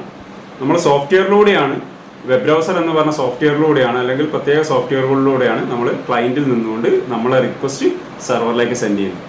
ആ സെർവറിൽ നിന്ന് നമ്മളെ റിക്വസ്റ്റ് റിസീവ് ചെയ്തിട്ട് നമ്മളെ റിക്വസ്റ്റുകളെ തിരിച്ചറിയാൻ വേണ്ടി ഉപയോഗിക്കുന്ന സോഫ്റ്റ്വെയർ സംവിധാനത്തെയാണ് സോഫ്റ്റ്വെയർ പോർട്ട് എന്ന് പറയുന്നത്. എന്ന് വെച്ചാൽ ക്ലയൻറ്റ് സിസ്റ്റത്തിനെയും സെർവർ സിസ്റ്റത്തിനെയും സോഫ്റ്റ്വെയറിലൂടെ പരസ്പരം ബന്ധിപ്പിക്കുന്ന പോർട്ടായതുകൊണ്ടാണ് ഇതിന് സോഫ്റ്റ്വെയർ പോർട്ട് എന്ന് പറയുന്നത്. ഇപ്പോൾ ഇവിടെ നമ്മുടെ സിസ്റ്റത്തിൽ അനേകം റിക്വസ്റ്റുകൾ വരുന്നുണ്ടാവും അല്ലേ, അനേകം റിക്വസ്റ്റുകൾ വരുന്നുണ്ട്. ക്ലയൻറ്റ് സിസ്റ്റത്തിൽ നിന്ന് വെബ് ബ്രൗസറിലൂടെ ആയിരിക്കും അധികം ഒരുപാട് റിക്വസ്റ്റുകൾ സെർവറിലേക്ക് വന്നുകൊണ്ടേയിരിക്കും. അപ്പോൾ ഓരോ റിക്വസ്റ്റിനെ എങ്ങനെ തിരിച്ചറിയും? ഇപ്പോൾ ചിലപ്പോൾ നമ്മളൊരു ബാങ്കിങ് ആപ്ലിക്കേഷൻ ചെയ്യായിരിക്കും HTTPS ഉപയോഗിച്ച് ചെയ്യുന്നുണ്ടാവും. ചിലപ്പോൾ ഞാനൊരു പാട്ട് ഡൗൺലോഡ് ചെയ്യായിരിക്കും FTP ഉപയോഗിച്ചിട്ടായിരിക്കും. ചിലപ്പോൾ ഞാൻ ഇമെയിൽ സെൻഡ് ചെയ്യായിരിക്കും SMTP എന്ന് പറഞ്ഞ്. അങ്ങനെ പല നമ്മൾ പ്രോട്ടോകോൾ കഴിഞ്ഞ വർഷം പഠിച്ചാണ്. പല തരത്തിലുള്ള റിക്വസ്റ്റുകളായിരിക്കും വരുന്നുണ്ടാവും. ഒരേ ആൾ തന്നെ ചിലപ്പോൾ വെബ് ബ്രൗസർ തുറന്നിട്ട് ഒന്നിലൂടെ യൂട്യൂബ് ആക്സസ് ചെയ്യാൻ ശ്രമിക്കുന്നുണ്ടാവും, വേറെ ഒന്നിലൂടെ ഫയൽ ഡൗൺലോഡ് ചെയ്യാൻ FTP ശ്രമിക്കുന്നുണ്ടാവും, വേറൊരു ഫയൽ തുറന്നിച്ച് HTTP ശ്രമിക്കുന്നുണ്ടാവും, വേറെ ടാബ് തുറന്നിച്ചിട്ട് അയാൾ മെയിൽ തുറക്കാൻ ശ്രമിക്കുന്നുണ്ടാവും. അപ്പോൾ ഒരാളെ PC തന്നെ ഒരു പക്ഷേ ചിലപ്പോൾ മൾട്ടിപ്പിൾ റിക്വസ്റ്റുകൾ വരാം. അപ്പോൾ എങ്ങനെയാണ് ഓരോ റിക്വസ്റ്റിനെയും തിരിച്ചറിഞ്ഞ് അയാൾക്ക് അതിനനുസരിച്ചുള്ള സർവീസുകൾ കൊടുക്കുക? അതിന് നമ്മളെ സഹായിക്കുന്നതാണ് സോഫ്റ്റ്വെയർ പോർട്ട്. അപ്പോൾ ഓരോ സർവീസിനും, അത് മെയിൽ സർവീസ് ആണെങ്കിൽ ഞാൻ നേരത്തെ പറഞ്ഞു, ഓരോ സർവീസിനും ഒരു പോർട്ട് നമ്പർ ഉണ്ട്. മെയിലാണെങ്കിൽ SMTPക്ക് ഒരു പോർട്ട് നമ്പർ ഉണ്ട്. അതേപോലെ നമ്മൾ ഓരോന്നിനും നമ്മളിനി HTTPS ആണ് ഉപയോഗിക്കുന്നത് വെച്ചാൽ അതിനൊരു പോർട്ട് നമ്പർ ഉണ്ട്. അങ്ങനെ നമ്മൾ മൾട്ടിപ്പിൾ ആക്സസ് ഒരേ യൂസർ തന്നെ ശ്രമിക്കുകയാണെങ്കിലും മൾട്ടിപ്പിൾ യൂസേഴ്സ് പലതരം റിക്വസ്റ്റ് കൊടുക്കുകയാണെങ്കിലൊക്കെ ഓരോ റിക്വസ്റ്റിനെയും തിരിച്ചറിയുന്നത് അതിനൊരു സ്റ്റാൻഡേർഡ് നമ്പർ കൊടുത്തിട്ടുണ്ട്. അപ്പോൾ നമ്മളൊരു പേജ് ആക്സസ് ചെയ്യാൻ ശ്രമിക്കുമ്പോൾ ആ വെബ്സൈറ്റ് അഡ്രസ്സിൻ്റെ കൂടെ ആ ഒരു നമ്പറും കൂടി നമ്മുടെ ക്ലയൻറ്റിൻ്റെ ഭാഗത്ത് നിന്ന് എന്ത് ചെയ്യുന്നുണ്ട്, സെർവറിലേക്ക് സെൻഡ് ചെയ്യപ്പെടുന്നുണ്ട്. ഇതിൻ്റെയൊക്കെ ചിത്രം നിങ്ങളെ വീഡിയോയിൽ കൊടുത്തിട്ടുണ്ട് ഡീറ്റെയിൽ ആയിട്ട്. ആ ചിത്രങ്ങൾ ഞാൻ ഇതിൻ്റെ കൂടെ സെൻഡ് ചെയ്യാം, അതും കൂടി ഒന്ന് ചെക്ക് ചെയ്യാം. ഉദാഹരണത്തിന് പറയുകയാണെങ്കിൽ നിങ്ങളൊരു ഫയൽ ഡൗൺലോഡ് ചെയ്യാൻ ശ്രമിക്കുകയാണെങ്കിൽ അതിൻ്റെ കൂടെ 20 അല്ലെങ്കിൽ 21 ഇതാണ് FTP, ഫയൽ ട്രാൻസ്ഫർ പ്രോട്ടോക്കോളിൽ വരുന്നത്. ഇനി അതല്ല നിങ്ങൾ ഒരു മെയിൽ അയക്കുകയാണ് SMTP ആണെങ്കിൽ അതിൻ്റെ നമ്പർ, ഇത് ടെക്സ്റ്റ് ബുക്കിൽ കുറേ നമ്പറുകൾ കൊടുത്തിട്ടുണ്ട്, അത് ഓർത്തിരിക്കുക. കാരണം ഇത് 1 മാർക്കിന് ചോദിക്കാറുണ്ട്. ഏതെങ്കിലും ഒരു SMTP ഏതെങ്കിലും ഒരു പ്രോട്ടോകോൾ കൊടുത്തിട്ട് ആ പ്രോട്ടോകോൾ റിക്വസ്റ്റിന് ഉപയോഗിക്കുന്ന സോഫ്റ്റ്വെയർ നമ്പർ എന്താണെന്ന് ചോദിക്കാറുണ്ട്. അപ്പോൾ ഉദാഹരണത്തിന് പറയുകയാണെങ്കിൽ ഇപ്പോൾ മെയിൽ SMTP ആണെങ്കിൽ അത് 25 ഇങ്ങനെ ഒരു ടേബിൾ നമ്മുടെ ടെക്സ്റ്റ് ബുക്കിൽ അവൈലബിൾ ആണ്. ഞാനതിൻ്റെ കൂടെ സെൻഡ് ചെയ്യാം, ആ ടേബിൾ ഒന്ന് ചെക്ക് ചെയ്യാം. ഓക്കെ. അതേപോലെ HTTPS ആണെങ്കിൽ 443 നമ്മൾ കഴിഞ്ഞ ദിവസം പറഞ്ഞു. നമ്മളെ ജിമെയിലൊക്കെ വരുന്ന HTTPS-ലൂടെയാണ് ജിമെയിലേക്ക് കയറി കഴിഞ്ഞാൽ പിന്നെ SMTP-യിലേക്ക് മാറും. ഓക്കെ. അപ്പോൾ ഇവിടെ ഇങ്ങനെ അതേപോലെ പോപ്പ് എന്നൊക്കെ പറഞ്ഞ് കുറേ എണ്ണം വരുന്നുണ്ട്, 110. ആ ഒരു ടേബിൾ നിങ്ങൾ ചെക്ക് ചെയ്യാം. അപ്പോൾ ഇങ്ങനെ സോഫ്റ്റ്വെയർ പോർട്ടലിലൂടെയാണ് ആ നമ്പറും കൂടി അതിൻ്റെ കൂടെ സെൻഡ് ചെയ്യുമ്പോൾ സെർവറിന് മനസ്സിലാവും ഇയാൾക്ക് ഇന്ന റിക്വസ്റ്റ് ആണ് ആവശ്യം. അപ്പോൾ ആ സൈറ്റിലേക്കുള്ള ഫയൽസ് ആണ് ആദ്യം പോയിട്ട് ആക്സസ്. ഓക്കെ. ഇതാണ് രണ്ടാമത്തെ കൺസെപ്റ്റ്, സോഫ്റ്റ്വെയർ പോർട്സ്. ഈ മൂന്നാമത്തെ കാര്യം എന്താണ്? Domain name system. നെറ്റ്വർക്ക് എന്നാണ് പാഠത്തിൽ ഡീറ്റെയിൽ ആയിട്ട് പഠിച്ചത്, 4ാമത്തെ പാഠം ഫസ്റ്റ് ഇയർ അല്ലേ? Domain name system. അപ്പോൾ അവിടെ പറഞ്ഞിട്ടുണ്ടായിരുന്നു .com എന്താണ്, .in എന്താണ്, .uk എന്താണ് ഒക്കെ പറഞ്ഞിട്ടുണ്ട്. അപ്പോൾ അതവിടെ വീണ്ടും വരികയാണ്. മൂന്നാമത്തെ കാര്യം എന്താണ്? പിന്നെ വരുന്ന മൂന്നാമത്തെ കൺസെപ്റ്റ് സെർവറിൻ്റെ കാര്യങ്ങൾ പറയുമ്പോൾ വരുന്നത് ഡൊമൈൻ നെയിം സിസ്റ്റമാണ്. എങ്ങനെയാണ് ഒരു പ്രത്യേക വെബ്സൈറ്റ് ഞാൻ ആക്സസ് ചെയ്യാൻ ശ്രമിക്കുമ്പോൾ, സത്യത്തിൽ ഇപ്പോൾ ഞാൻ എൻ്റെ ഫേസ്ബുക്ക് പേജ് ഓപ്പൺ ചെയ്യാൻ ശ്രമിക്കുക, അത് ഇന്ത്യയിലോ അമേരിക്കയിലോ ഉള്ള ഏതോ ഒരു സെർവറിൻ്റെ അകത്ത് ആ പേജ് സ്റ്റോർ ചെയ്ത് വെച്ചിട്ടുണ്ട്. ഞാൻ അപ്ലോഡ് ചെയ്ത ഫോട്ടോസൊക്കെ ആ കമ്പ്യൂട്ടറിൽ അവൈലബിൾ ആണ്. എങ്ങനെയാണ് ആ കമ്പ്യൂട്ടറിലാണ് എൻ്റെ ഫയൽ ഉള്ളതെന്ന് കണ്ടെത്തി ആ കമ്പ്യൂട്ടറിലേക്ക് കറക്റ്റായിട്ട് റിക്വസ്റ്റ് പോകുന്നു. ഞാൻ നെറ്റിൽ കണക്റ്റഡ് ആണെങ്കിൽ എനിക്ക് ആ ഒരു ലോകത്തുള്ള ഏത് സിസ്റ്റവും ഇൻ്റർനെറ്റിൽ കണക്ട് ചെയ്ത സിസ്റ്റമായിട്ട് കണക്ഷൻ എസ്റ്റാബ്ലിഷ് ചെയ്യാൻ പറ്റും, അപ്രൂവ് ചെയ്ത് കിട്ടുകയാണെങ്കിൽ. പിന്നെ എങ്ങനെയാണ് പർട്ടിക്കുലർ PC ആണ്, സെർവർ PC ആണെന്ന് കണ്ടെത്തി അവിടെ പോയി ആ പേജ് എടുത്ത് വരുന്നത്? അതിന് നമ്മളെ സഹായിക്കുന്ന സംവിധാനമാണ് ഡൊമൈൻ നെയിം സിസ്റ്റം. എങ്ങനെയാണ് നമ്മൾ ഓരോ PCക്കും സെർവറിനും പേര് കൊടുക്കും. അപ്പോൾ നേരത്തെ നമ്മൾ IP അഡ്രസ്സ് പറഞ്ഞപ്പോൾ TCP/IP പറഞ്ഞിട്ടുണ്ടെങ്കിലും കമ്പ്യൂട്ടറിൻ്റെ ഇൻ്റർനെറ്റിൻ്റെ അകത്ത് എല്ലാ ഡിവൈസുകളും, അത് കമ്പ്യൂട്ടറിനില്ല, അതിലേക്ക് ഇൻ്റർനെറ്റിലേക്ക് കണക്ട് ചെയ്യപ്പെട്ട എല്ലാ ഡിവൈസുകളും, നമ്മളെ മൊബൈൽ ഫോൺ അടക്കം എല്ലാം തിരിച്ചറിയുന്നത് IP അഡ്രസ്സ് വെച്ചുകൊണ്ടാണ്. ആ നെറ്റ്വർക്കിൽ എത്രാമത്തെ ഡിവൈസ് ആണ് എന്നുള്ളത് ഐഡൻറ്റിഫൈ ചെയ്യാൻ വേണ്ടി എല്ലാ സിസ്റ്റങ്ങളും നെറ്റിലേക്ക് കണക്ട് ചെയ്യപ്പെടുമ്പോൾ അതിനൊരു IP അഡ്രസ്സും അറ്റാച്ച് ചെയ്യപ്പെടുന്നു. അപ്പോൾ നമ്മൾ ഇൻ്റർനെറ്റിലൂടെ എന്ത് വിരുത് കാണിച്ചാലും IP അഡ്രസ്സ് വെച്ച് കൃത്യമായിട്ട് ഏത് സിസ്റ്റത്തിൽ ഇരുന്നുകൊണ്ടാണ് അയാൾ അത് ചെയ്തതെന്ന് കണ്ടെത്താൻ പറ്റും. സൈബർ വിങ്ങിനൊക്കെ അത് വളരെ എളുപ്പത്തിൽ കണ്ടെത്താൻ പറ്റും. അപ്പോൾ ആ IP അഡ്രസ്സിനെ കുറിച്ചാണ് ഇവിടെ പറയുന്നത്. അപ്പോൾ എങ്ങനെയാണ് എൻ്റെ PC-ക്ക് ഒരു IP അഡ്രസ്സ് ഉണ്ടാവും, ക്ലയൻറ്റിൻ്റെ ഞാൻ റിക്വസ്റ്റ് ചെയ്ത് ഞാൻ ആക്സസ് ചെയ്യാൻ ശ്രമിക്കുന്ന വെബ് പേജ് അല്ലെ വെബ് സർവീസ് ഫയലുകളുള്ള കമ്പ്യൂട്ടറിന് ഒരു അഡ്രസ്സ് ഉണ്ട്, IP അഡ്രസ്സ്. ഇതെങ്ങനെ കണ്ടെത്തും? അപ്പോൾ ലോകത്തുള്ള എല്ലാ സെർവറുകളെയും സംവിധാനങ്ങൾ ഡൊമൈൻ നെയിം സിസ്റ്റത്തിൽ അവൈലബിൾ ആയി. അതാണ് ഇവിടെ ഒന്നാമത്തെ കൺസെപ്റ്റ്. ആദ്യം മനസ്സിലാക്കേണ്ട കാര്യം എന്താണ്? ഡൊമൈൻ നെയിം സംവിധാനത്തിൽ ലോകത്തുള്ള എല്ലാ ഇത്തരം സർവീസുകൾ പ്രൊവൈഡ് ചെയ്യുന്ന സെർവർ കമ്പ്യൂട്ടറുകളുടെയും ഡീറ്റെയിൽസ് ഉണ്ട്. എന്നുവെച്ചാൽ എല്ലാ സെർവർ കമ്പ്യൂട്ടറിൻ്റെയും എല്ലാ ഇത്തരം പേജുകൾ ഹോസ്റ്റ് ചെയ്ത് സർവീസുകൾ ഹോസ്റ്റ് ചെയ്ത് കമ്പ്യൂട്ടറിൻ്റെ IP അഡ്രസ്സ് സ്റ്റോർ ചെയ്യുന്ന സെർവറാണ് യഥാർത്ഥത്തിൽ ഡൊമൈൻ സെർവർ എന്ന് പറയുന്നത്. അപ്പോൾ ഈ ഡൊമൈൻ സെർവറിൽ ലോകത്താകമാനമുള്ള എല്ലാ സെർവർ കമ്പ്യൂട്ടറുകളെയും നെറ്റ്വർക്ക് ചെയ്ത് അതിൻ്റെ അഡ്രസ്സ് എഴുതി വെക്കുന്ന സ്ഥലമാണ്. ഓക്കെ. അപ്പോൾ ഇവിടെ എന്താ സംഭവിക്കുന്നത് വെച്ചാൽ ഒരുപാട് PC-കൾ, ഏതാണ്ട് 12 റൂട്ട് സെർവേഴ്സ് ഉണ്ടാവുന്നതാണ് പറയുന്നത്. മെയിനായിട്ട് 12 റൂട്ട് സെർവേഴ്സാണ് ഉണ്ടാവുക. എല്ലാ PC-ൻ്റെയും IP അഡ്രസ്സുകൾ കീപ്പ് ചെയ്യുന്ന 13. ഈ 13 സെർവറിൻ്റെ തന്നെ പല കോപ്പി ഉണ്ടാവും. ഇതിലുള്ള ഡാറ്റ തന്നെ കോപ്പി ചെയ്ത് ലോകത്തിൻ്റെ പല ഭാഗത്തായിട്ട്, എന്ന് വെച്ചാൽ വെറും 13 സിസ്റ്റം വെച്ച് ലോകത്തുള്ള എല്ലാ റിക്വസ്റ്റുകളും ഡീൽ ചെയ്യാൻ കഴിയും. ഇതിൻ്റെ തന്നെ കോപ്പി, ഈ 13 എണ്ണത്തിൻ്റെ കോപ്പി 13 തരമായിരിക്കും. 13 റീജിയനൊക്കെ തിരിച്ചിട്ട് 13 PC സെർവേഴ്സ് അവൈലബിൾ ആയിരിക്കും. ആ 13 സെർവേഴ്സിലുള്ള ഡാറ്റ ലോകത്തുള്ള പല സെർവറിലായിട്ട് പല സ്ഥലത്തായിട്ട് പല ലൊക്കേഷനിലായിട്ട് വീണ്ടും എന്ന് വെച്ചാൽ ഒന്നാമത്തെ ടൈപ്പ് റൂട്ട് സെർവർ അത് തന്നെ ഇന്ത്യയിലുണ്ടാവും, അമേരിക്കയിലുണ്ടാവും അല്ലേ, പല രാജ്യങ്ങളിലുണ്ടാവും, പല സ്ഥലങ്ങളിലുണ്ടാവും. രണ്ടാമത്തെ domain name server root server അതിൻ്റെ തന്നെ കോപ്പി പല രാജ്യങ്ങൾക്കായിട്ട് കൊടുത്തിട്ടുണ്ട്. എന്ന് വെച്ചാൽ മെയിൻ കോപ്പിയിൽ നിന്നുള്ള കാര്യം തന്നെയാണ് ഇതിലേക്കൊക്കെ പോകുക. അപ്പോൾ ഇതിൽ ഫേസ്ബുക്കിൻ്റെ ഉദാഹരണത്തിന് പറയുകയാണെങ്കിൽ ഫേസ്ബുക്ക് എന്ന് പറയുന്ന അമേരിക്കയിൽ വരുന്ന ഡൊമൈനിൽ വരുന്ന പേജുകളെല്ലാം സ്റ്റോർ ചെയ്ത PC-യുടെ അഡ്രസ്സ് IP അഡ്രസ്സ് അത് ഇതിൻ്റെ അകത്ത് നോക്കിയാൽ അങ്ങനെ ഓരോന്നും. അപ്പോൾ നമ്മൾ യഥാർത്ഥത്തിൽ നമ്മളെ സിസ്റ്റത്തിൽ നിന്ന് ആദ്യമായിട്ട് കയറുമ്പോൾ നമ്മളെ വെബ് ബ്രൗസറിലൂടെ ആയിരിക്കും കയറുന്നുണ്ടാവും. അപ്പോൾ നമ്മളെ കമ്പ്യൂട്ടറിൽ നമ്മൾ മൊബൈലിലാണെങ്കിലും നമ്മൾ ചെക്ക് ചെയ്യുന്ന എല്ലാ സൈറ്റുകളെയും ഡീറ്റെയിൽസ് നമ്മളെ ഹിസ്റ്ററി ഉണ്ടാവും. അതിനാണ് ക്യാച്ച് എന്ന് പറയും. വെബ് ബ്രൗസറിൻ്റെ ക്യാച്ച് ഉണ്ടാവും. ഇനി അതല്ലെങ്കിൽ അതിൻ്റെ ഒരു കോപ്പി എവിടെ ഉണ്ടാവും? കമ്പ്യൂട്ടറിൻ്റെ മെമ്മറിയിലുണ്ടാവും. കമ്പ്യൂട്ടറിൻ്റെ ക്യാച്ച് വേറെ ഉണ്ട്, അതിലുണ്ടാവും. അപ്പോൾ നമ്മൾ സ്ഥിരമായിട്ട് ആക്സസ് ചെയ്ത ഒരു വെബ്സൈറ്റ് നമ്മൾ ഒരു തവണ ആക്സസ് ചെയ്ത് അതിൻ്റെ IP അഡ്രസ്സ് നമുക്ക് കിട്ടിക്കഴിഞ്ഞാൽ അത് ഇവിടെ സ്റ്റോർ ചെയ്യും. നമ്മളെ ഹിസ്റ്ററിയിൽ അല്ലെങ്കിൽ കമ്പ്യൂട്ടറിൻ്റെ റാമിലോ സ്റ്റോർ ചെയ്യും. അപ്പോൾ നമ്മൾ വെബ് ബ്രൗസർ ആദ്യം ചെയ്യുന്നത്, മുമ്പ് എപ്പോഴെങ്കിലും ഇയാൾ ഈ സൈറ്റിലേക്ക് പോയിട്ടുണ്ടോ, അവിടെ ഇതിൻ്റെ IP അഡ്രസ്സ് ഉണ്ടോന്നോ, അല്ലെങ്കിൽ കമ്പ്യൂട്ടറിൻ്റെ മെമ്മറിയിൽ എവിടെയെങ്കിലും ഉണ്ടോന്നോ. ഇത് രണ്ടും ഇല്ലെങ്കിൽ നമുക്ക് നെറ്റ് തരുന്ന ആരാ? ഇപ്പോൾ നിങ്ങൾക്ക് BSNL നെറ്റായിരിക്കും ഉപയോഗിക്കുന്നുണ്ടാവും അല്ലേ, അല്ലെങ്കിൽ ജിയോയുടെ നെറ്റായിരിക്കും ഉപയോഗിക്കും. അവിടെ ജിയോ അല്ലെങ്കിൽ BSNL എന്നൊക്കെ പറയുന്ന ആളാണ് ISP, ഇൻ്റർനെറ്റ് സർവീസ് പ്രൊവൈഡ് ചെയ്യുന്ന ആൾ, ഇൻ്റർനെറ്റ് സർവീസ് പ്രൊവൈഡർ. അയാളിലേക്ക് ഒരു റിക്വസ്റ്റ് പോകും. ഇപ്പോൾ ബാലുശ്ശേരിയുള്ള BSNLിലേക്ക്. അപ്പോൾ അവിടെ ഒരു ചെറിയ സർവർ സംവിധാനമൊക്കെ ഉണ്ടാവും. അപ്പോൾ അവിടുത്തെ യൂസേഴ്സ് സ്ഥിരമായിട്ട് ആക്സസ് ചെയ്യുന്ന എല്ലാ വെബ്സൈറ്റ് അഡ്രസ്സുകളും അവിടെ സ്റ്റോർ ചെയ്യപ്പെട്ടിട്ടുണ്ടാവും. അപ്പോൾ അതിൽ ഈ വെബ്സൈറ്റിൻ്റെ ഓരോ വെബ്സൈറ്റ് അഡ്രസ്സിൻ്റെയും നേരെയുള്ള IP അഡ്രസ്സ് അവിടെ സ്റ്റോർ ചെയ്യുന്നുണ്ട്. അവിടെ ഉണ്ടോന്നു, അവിടെ ഇല്ലെങ്കിൽ ഇത് റൂട്ട് സെർവറുകളിലേക്ക് പോകും. ഈ റൂട്ട് സെർവറിൻ്റെ കോപ്പി പല സ്ഥലത്ത് ഉണ്ടാവുന്നതാണ്, അതിൻ്റെ ഒരു കോപ്പിയിലേക്ക് പോകും. അവിടെ ഇല്ലെങ്കിൽ എന്ത് ചെയ്യും, ആ വിവരം ഇവിടെ കൊടുത്തിട്ട് ഇതിൽ നിന്ന് വീണ്ടും റിക്വസ്റ്റ് കൊടുക്കും. അപ്പോൾ മെയിൻ ടോപ്പ് ലെവൽ സർവേഴ്സിലേക്ക്, ഏറ്റവും മെയിനായിട്ടുള്ള ടോപ്പ് ലെവൽ സർവേഴ്സിലേക്ക് പോകും. അവിടെയും ചെക്ക് ചെയ്തിട്ട് അവിടെ നിന്ന് കിട്ടുന്നില്ലെങ്കിൽ യഥാർത്ഥത്തിലുള്ള ഏറ്റവും ടോപ്പിലുള്ള ഈ 13 വരുന്ന ആദ്യം ഒരു കോപ്പി, അതിൻ്റെ മറ്റൊരു സൈഡിലുള്ള മറ്റൊരു റീജിയനിൽ വരുന്ന കോപ്പിയിൽ നോക്കും. അവിടെ അല്ലെങ്കിൽ യഥാർത്ഥ 13 റൂട്ട് ഉണ്ടല്ലോ, അതിലേക്ക് തിരിച്ചു പോകും. അവിടെ നിന്ന് എന്തായാലും ലോകത്ത് അങ്ങനെ ഒരു വെബ്സൈറ്റ് ഉണ്ടെങ്കിൽ ഈ 13 എന്തായാലും ഉണ്ടാവും. അവിടെ നിന്ന് എടുത്തിട്ട് അയച്ചു കൊടുക്കും, ആ അഡ്രസ്സ് അയച്ചു കൊടുക്കും. ഏത് പേജല്ല അയച്ചു കൊടുക്കുന്നത്, ഈ പേജുള്ള കമ്പ്യൂട്ടറിൻ്റെ അഡ്രസ്സ് അയച്ചു. അപ്പോൾ അവിടെ നിന്ന് എന്ത് ചെയ്യും, ഈ സിസ്റ്റം ആ ഒരു പേജുള്ള കമ്പ്യൂട്ടറായിട്ട് ബന്ധപ്പെടുകയും ആ പേജ് റിക്വസ്റ്റ് ചെയ്ത് വാങ്ങുകയും ചെയ്യും. അതിൻ്റെ പുറമെ ആ പേജ് ഉള്ള കമ്പ്യൂട്ടറിൻ്റെ അഡ്രസ്സ് നമ്മളെ ബാലുശ്ശേരി എവിടെയാണെന്ന് വെച്ചാൽ എന്താ BSNL ആരാന്ന് വെച്ചാൽ അവരെ കയ്യിൽ സ്റ്റോർ ചെയ്ത് വെക്കുകയും ചെയ്യും. അപ്പോൾ അടുത്ത തവണ ഞാൻ വീണ്ടും ഇതേ പേജ് ആക്സസ് ചെയ്യാൻ ശ്രമിക്കുമ്പോൾ ഇങ്ങനെയൊന്നും പോവില്ല. നേരത്തെ ചെയ്ത് ഇവിടെ സ്റ്റോർ ചെയ്ത് വെച്ചിട്ടുണ്ടാവില്ല, നേരെ ഇങ്ങോട്ട് വരിക. അപ്പോൾ ഒരു തവണ ഇങ്ങനെ വന്നു കഴിഞ്ഞാൽ നമ്മുടെ കമ്പ്യൂട്ടറിൻ്റെ ക്യാച്ചയിലുണ്ടാവും. അപ്പോൾ അടുത്ത തവണ ഞാൻ വീണ്ടും ശ്രമിക്കുമ്പോൾ ഇങ്ങോട്ടും പോവില്ല, ഈ ക്യാച്ചയിൽ നിന്ന് എടുക്കുക ചെയ്യും.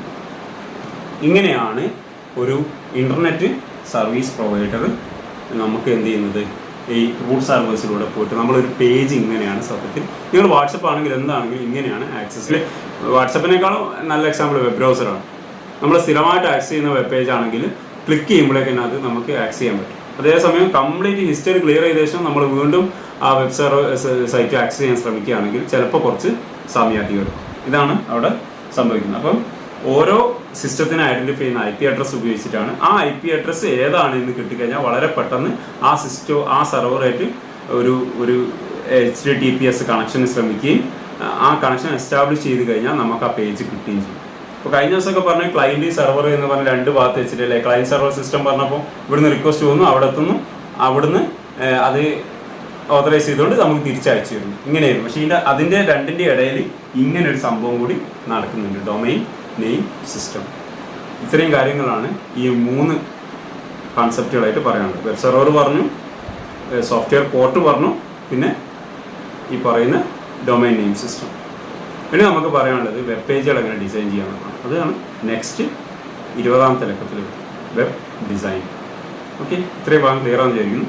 ക്ലിയർ അല്ലെങ്കിൽ ആവർത്തിച്ച് കാണുക, അത് ക്ലിയർ ആവേണ്ടതാണ്. ഇവിടെ മൾട്ടിപ്പിൾ ടൈംസ് ആക്സസ് ചെയ്യുകയാണെങ്കിൽ ആ അഡ്രസ്സ് സേവ് ചെയ്യപ്പെടും എന്നുള്ളത്.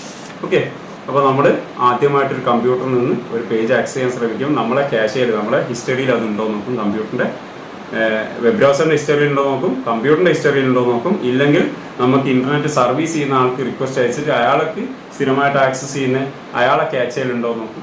ഇല്ലെങ്കിൽ അയാൾ എന്ത് ചെയ്യുന്നത് വെച്ചാൽ ഏതെങ്കിലും ഒരു കോപ്പി ഓഫ് റൂട്ട് സെർവറിലേക്ക് റിക്വസ്റ്റ് അയക്കും. അവിടെ ഇല്ലെങ്കിൽ മറ്റൊരു അതിനേക്കാൾ ടോപ്പ് ലെവലിലുള്ള റൂട്ട് സെർവറിലേക്ക് ശ്രമിക്കും. അതിലും ഇല്ലെങ്കിൽ ഒറിജിനൽ റൂട്ട് സെർവറിലേക്ക് റിക്വസ്റ്റ് അയക്കും. അപ്പോൾ അവിടുന്ന് IP അഡ്രസ്സ് എന്തായാലും അതിലെന്തായാലും ഉണ്ടാവും. ആ IP അഡ്രസ്സ് നമുക്ക് കിട്ടും. ആ കിട്ടിക്കഴിഞ്ഞാൽ ആ ഒരു സിസ്റ്റമായിട്ട് കണക്ഷൻ എസ്റ്റാബ്ലിഷ് ചെയ്യും, സെർവറുമായിട്ട്. ആ കണക്ഷൻ എസ്റ്റാബ്ലിഷ് ചെയ്താൽ നമ്മുടെ ക്ലയൻറ്റ് സിസ്റ്റത്തിലേക്ക് ആ ഒരു സെർവറിൽ പ്രൊവൈഡ് ഫേസ്ബുക്ക് ആവട്ടെ, എന്തോ ആവട്ടെ, ഏത് പേജാണ് നിങ്ങൾ തുറക്കാൻ ശ്രമിച്ചത് ആ പേജിൻ്റെ കോപ്പി കൊടുക്കും. ഇതാണ് നടക്കുന്നത്.